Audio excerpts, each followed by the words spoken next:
तर 2 मध्ये जे सांगण्यात आलं होतं की नवीन राज्याच्या स्थापनेच्या संदर्भाने, तर कलम 3 मध्ये काय सांगितले की देशाच्या अंतर्गत जी राज्य आहेत त्यांचं क्षेत्रफळ वाढवणं, नाव बदलणं किंवा त्याचं अंतर्गत ज्या ज्या काही व्यवस्थापनाच्या गोष्टी आहेत त्या संदर्भाने अनुच्छेद 3 कलम 3 भाष्य करतं की समजा एक जसं की आपण पाहतो की एखाद्या शहराचं राज्याचं नाव बदललं जातं किंवा नवीन जिल्ह्याची निर्मिती केली जाते, या सगळ्या हक्कांच्या संदर्भातल्या गोष्टी आर्टिकल 3 कलम 3 अनुच्छेद 3 मध्ये येतात.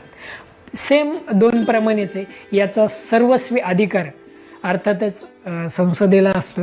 संसदेमध्ये कायद्याद्वारे या सगळ्या गोष्टी चर्चा विनिमय करून स्थापित केल्या जातात. तर आज आपण पाहिले की कलम 3 आर्टिकल 3 अनुच्छेद